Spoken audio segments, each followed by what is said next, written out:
Hello everyone. So the big day is actually here. So we got into matrix on the last two videos, or the last video.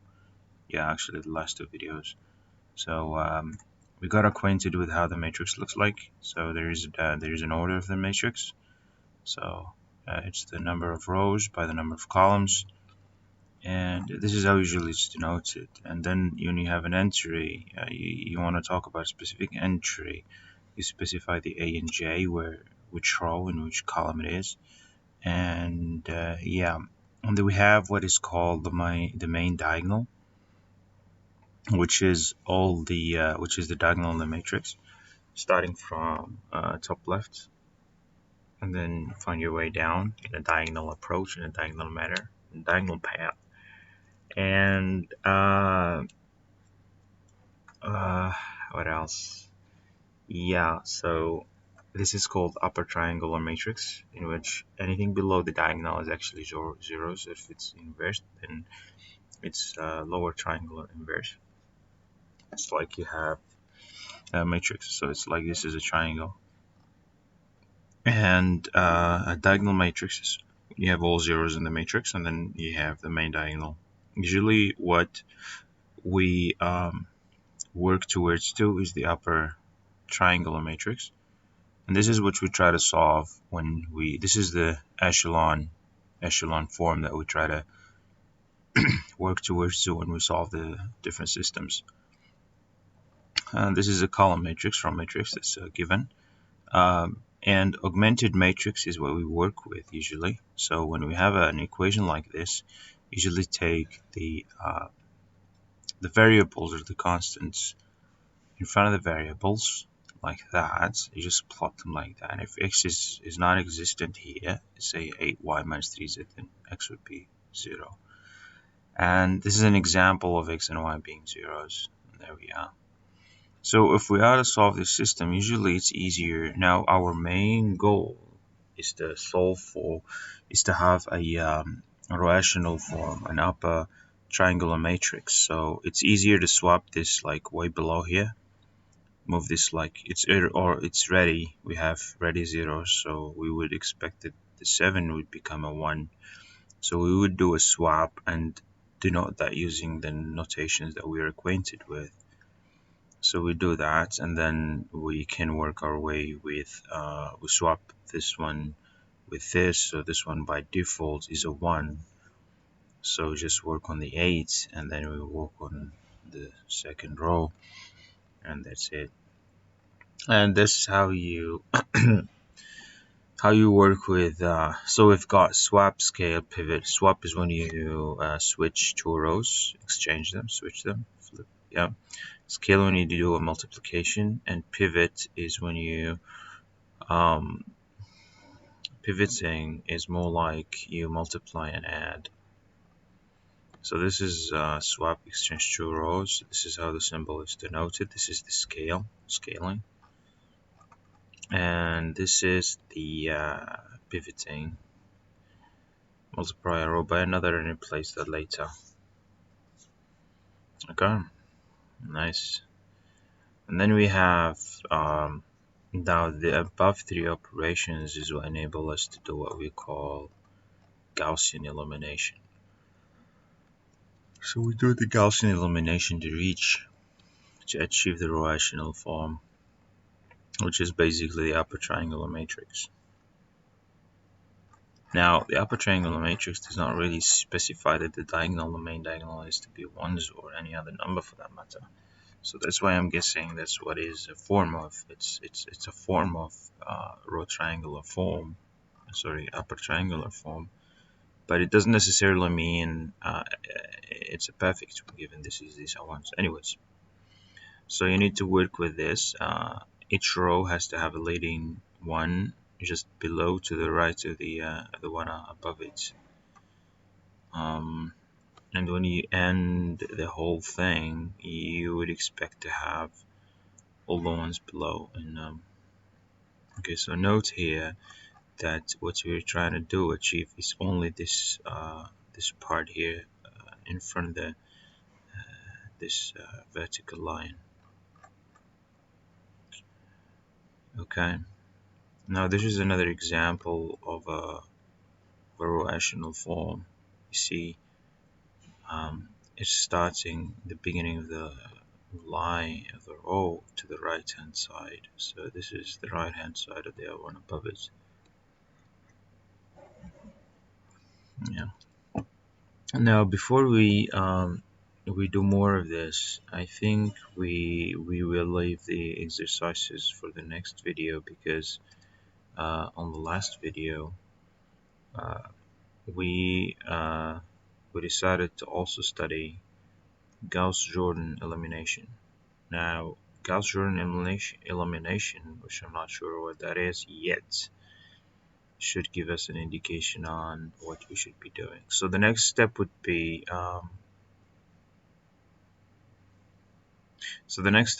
for us to actually,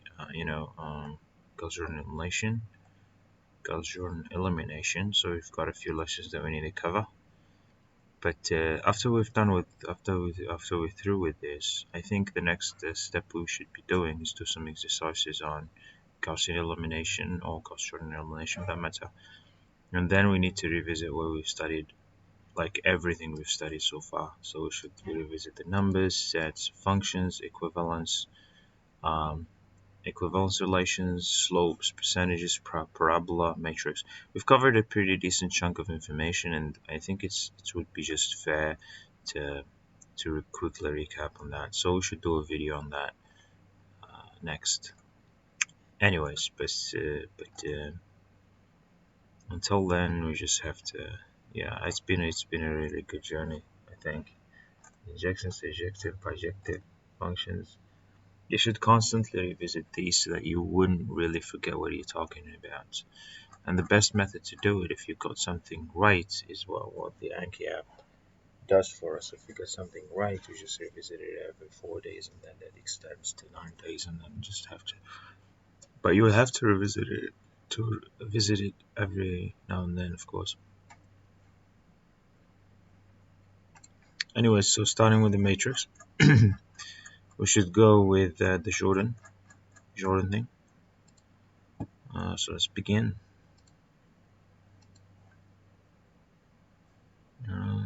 Gauss-Jordan elimination. Von Schmohawk, and welcome to YU. In the last several lectures, we saw how to represent a system of linear equations as a mathematical object called an augmented matrix.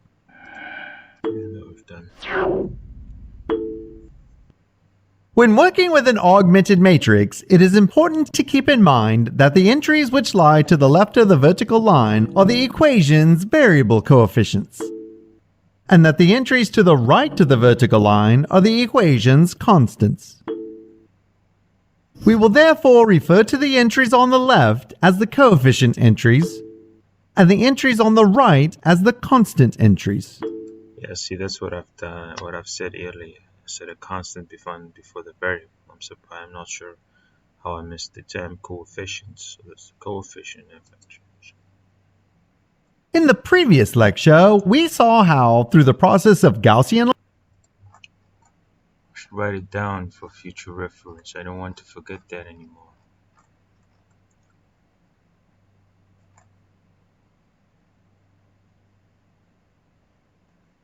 The coefficients.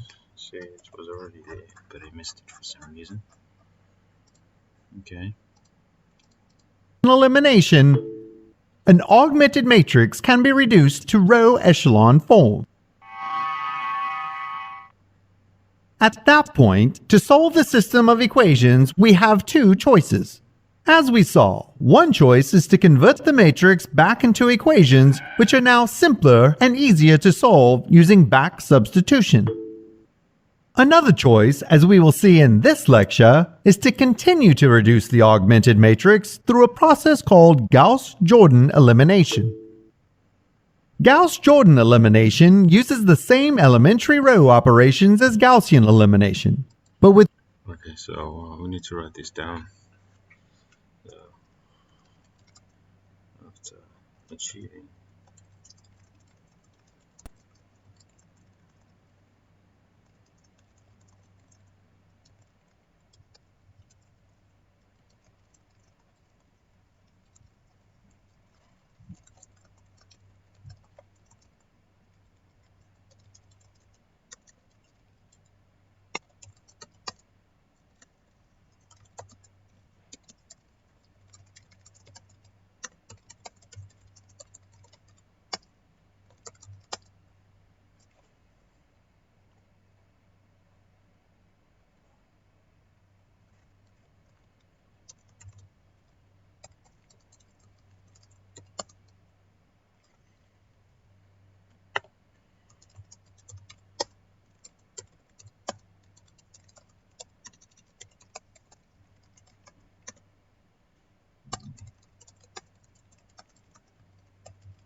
With Gauss-Jordan elimination, the matrix is simplified to the point that the solutions can be determined directly from the matrix without having to convert it back into equations.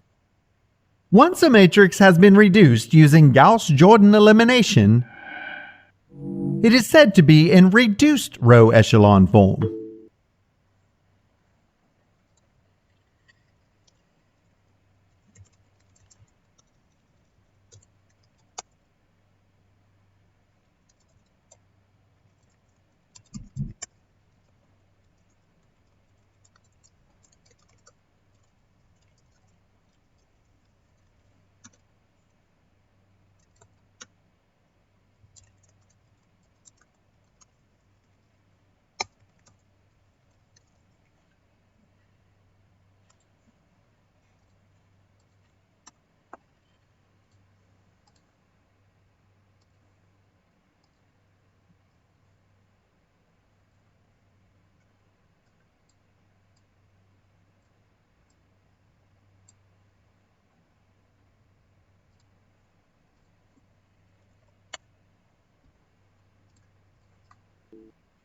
So what exactly is reduced row echelon form?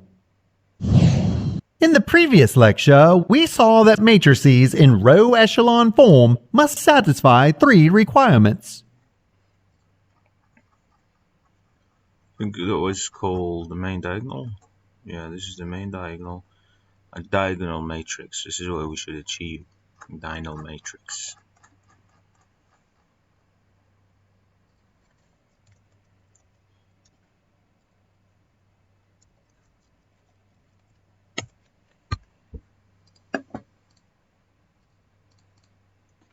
The first requirement is that the leftmost non-zero entry in each row, called the row's leading entry, Be 1. must be 1. The entries to the right of a leading entry can have any value, 0 or otherwise. The second requirement is that each row's leading entry must lie to the right of the leading entry in the row above it.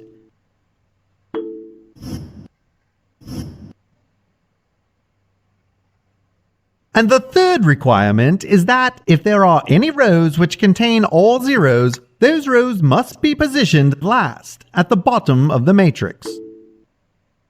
Now let me double check if that is what we have here. And it's actually here. These are the requirements for echelon form. Reduced row echelon form includes these same three requirements, but it also includes one additional requirement. In reduced row echelon form, each leading entry must be the only non-zero entry in its column. So that's the reduced echelon form.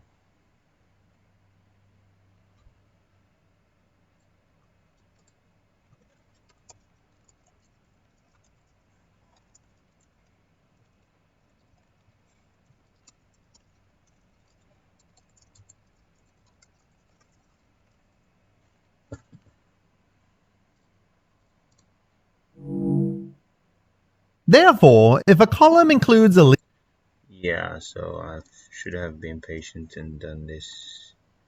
Let's do it again.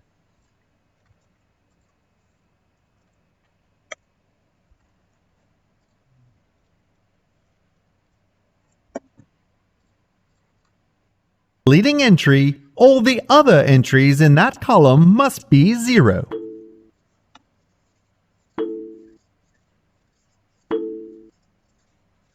In the matrix example shown here, since every column to the left of the vertical line contains a leading entry, all the coefficient entries must be either zeros or 1s, which fall on the main diagonal of the matrix.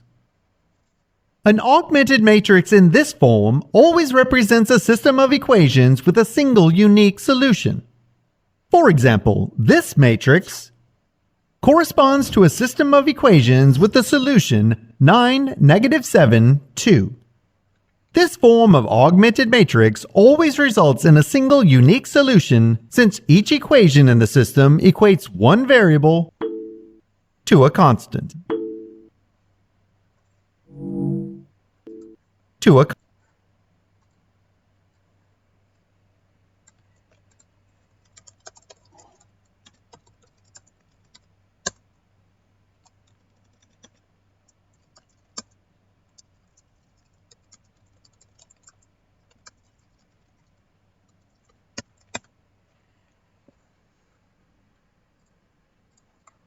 constant.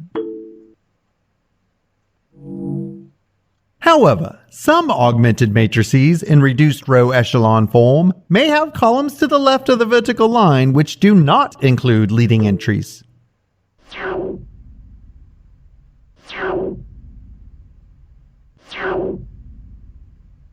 A matrix like this is still in reduced row echelon form since all the leading entries are ones. Each leading entry lies to the right of the leading entry above it, and each leading entry is the only non-zero entry in its column.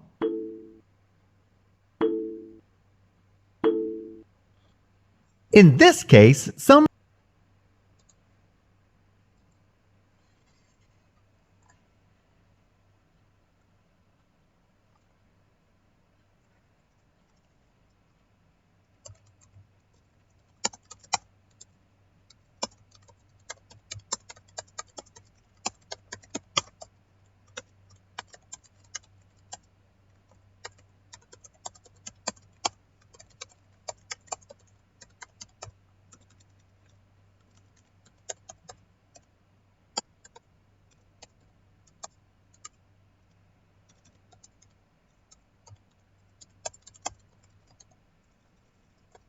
do apologize for the typos.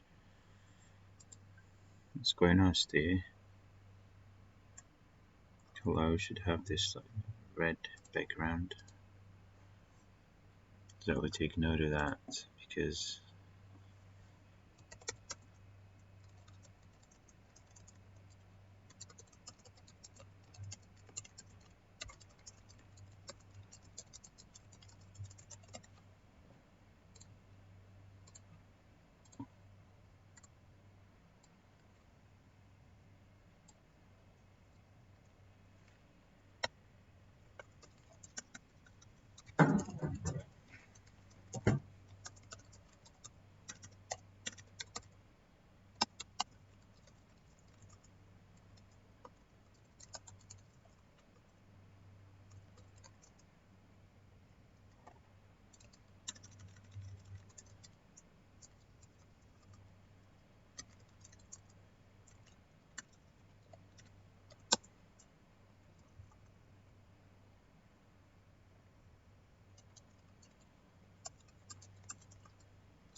some rows will have more than one non-zero coefficient entry,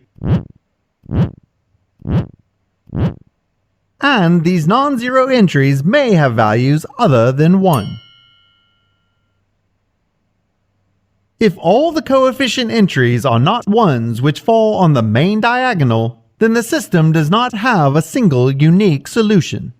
However, in this lecture, we will only present systems which have a single solution.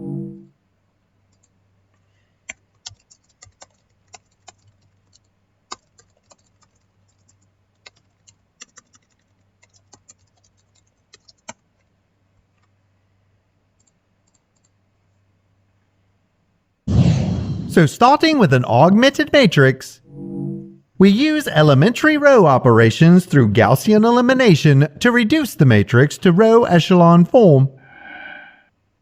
And then we continue to use elementary row operations through the process of Gauss-Jordan elimination to further reduce the matrix to reduced row echelon form.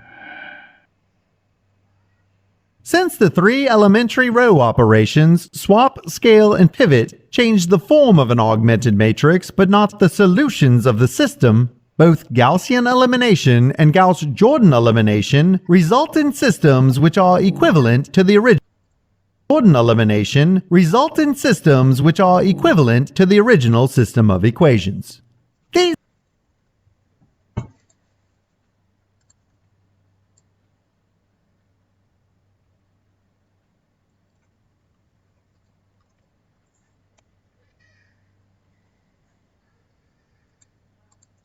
These systems will typically have different graphs than the original system.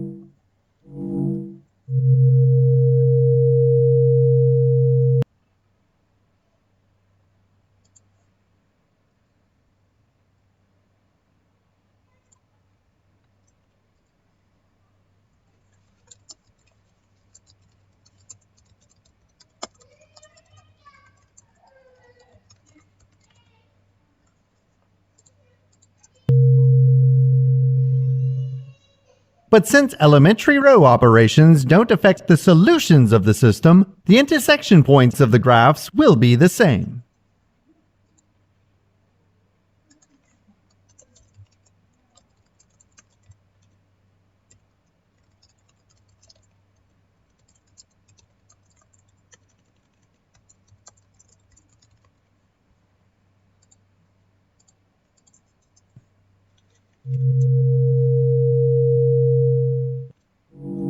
So let's see how Gauss-Jordan elimination transforms a matrix in row echelon form to reduced row echelon form. As we saw in the previous lecture, in the process of Gaussian elimination, we worked from left to right and top to bottom, modifying the entries in each column until the matrix is in row echelon form.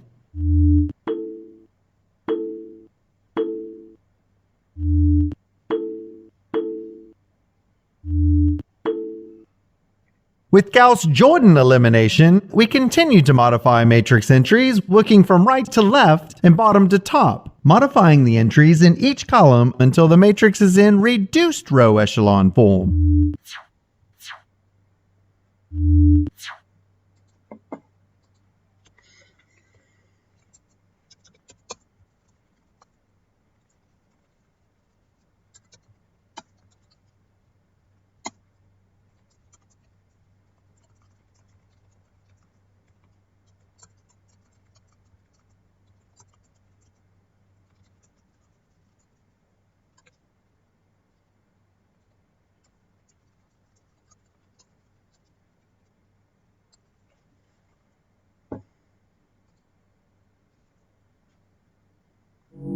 In the last lecture, we started with a system of linear equations which we wished to solve, and represented this system as an augmented matrix.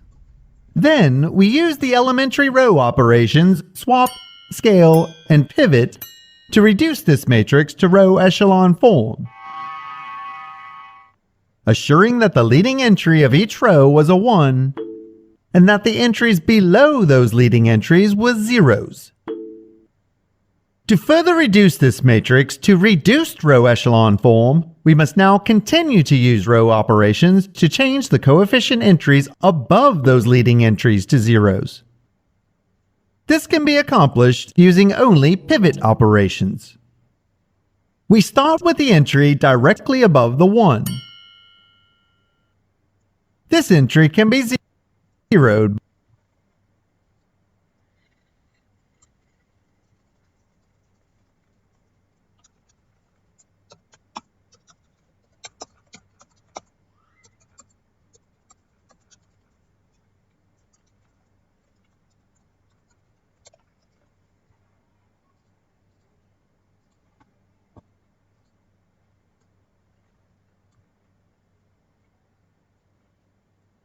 by using a pivot operation to add -2 times row 3 to row 2, replacing row 2. We notate this operation by writing R subscript 2 minus 2 times R subscript. It's better to copy this instead of the other one. So we could do this instead of the other one. Subscript 3, followed by an arrow, and R subscript 2. Well, even this is better. It's all about patience, I guess. Here we are.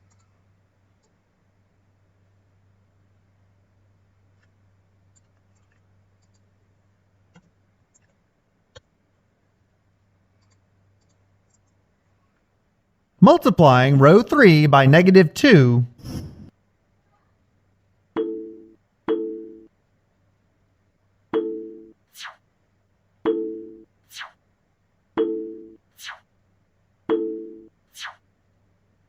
And adding that multiple of row 3 to row 2.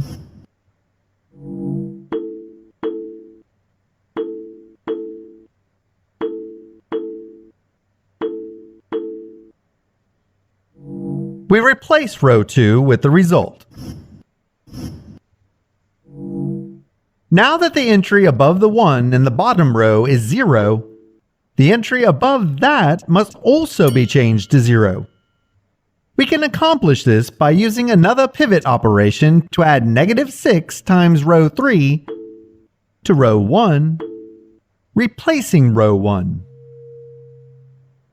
We notate this by writing R1 minus 6 times R3, followed by an arrow and R1. Multiplying row 3 by negative 6, multiplying row 3 by negative 1.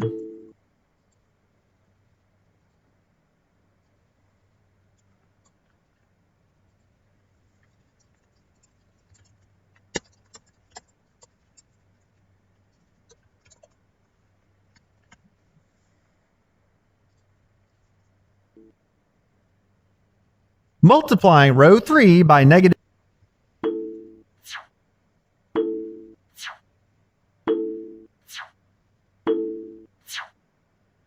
and adding that multiple of row 3 to row 1,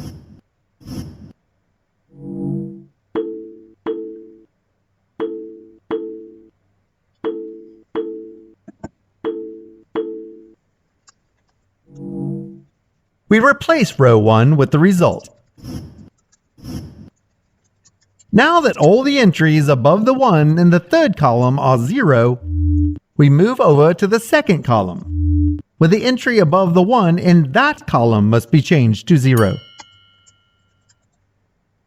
Once again, we use a pivot operation, adding negative 4 times row 2 to row 1, replacing row 1. We notate this by writing R1 minus 4 times R2, followed by an arrow and R1. Multiplying row 2 by negative 4,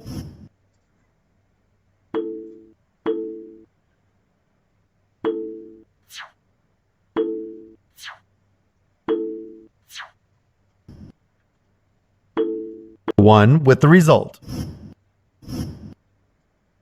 Now that all the leading entries are 1 and the rest of the coefficient entries are zeros, this matrix is in reduced row echelon form.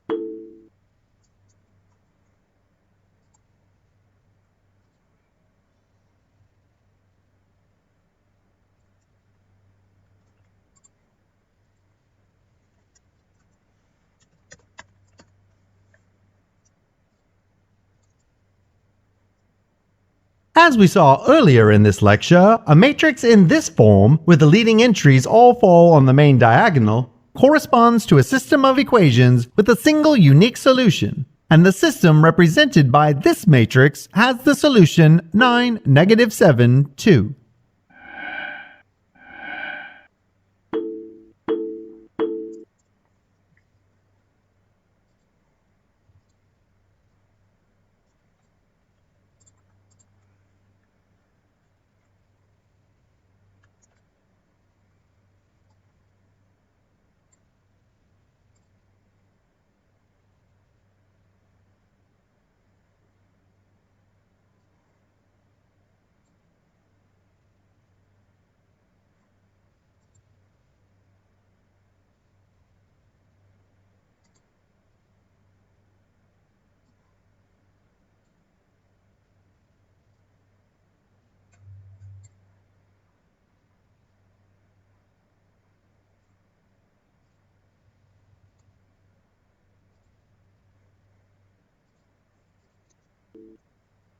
As we mentioned before, one advantage of a reduced row echelon form is that these values can be read directly from the matrix.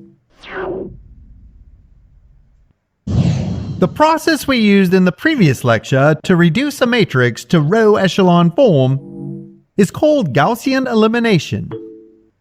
And the process we used in this lecture to reduce a matrix in row echelon form to reduced row echelon form is called Gauss-Jordan elimination. However, the term Gauss-Jordan elimination can also be used to describe the entire process, using elementary row operations to reduce an augmented matrix in any form to reduced row echelon form. The row echelon form of an augmented matrix is generally not unique. Depending upon the sequence of row operations used, a given matrix can typically be reduced to many different equivalent row echelon forms. In fact, any row echelon form matrix can be transformed to an equivalent row echelon form matrix by adding a multiple of any row to any row above it. For example, we can modify the row echelon form matrix from the beginning of this lecture by adding row 2 to row 1. If we replace row 1 of our matrix with this sum, we will have a different but equivalent matrix, which is also in row echelon form. This matrix and the matrix we just modified are both row echelon form matrices and equivalent to the original matrix. So a row echelon form matrix representation of a given system of linear equations is not unique. Different but equivalent. Replace row 1 of this lecture by adding row 2 to row 1. If we replace row 1 of our matrix with this sum, It's like multiplying by 1 and then just do the addition. So that's the pivot. we will have a different but equivalent matrix, and the matrix we use. So a row echelon form matrix representation of a given system of linear equations is not unique. Using Gaussian elimination, many different row echelon form matrices can usually be produced from the same matrix, depending upon the sequence of row operations used. On the other hand, a reduced row echelon form matrix representation of a given system is unique. Now, something to note though.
The same reduced row echelon form matrix will always be produced regardless of the sequence of row operations used.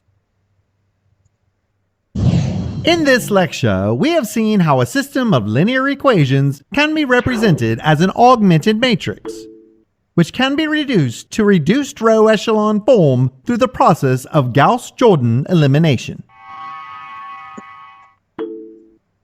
If the system of equations has a single unique solution, then that solution can be read directly from the augmented matrix. In the next lecture, we will see what happens to the planes which graphically represent this system during the process of Gauss-Jordan elimination. Represent this system during the process of Gauss. See what happens to the planes which graphically represent this system during the process of Gauss-Jordan elimination.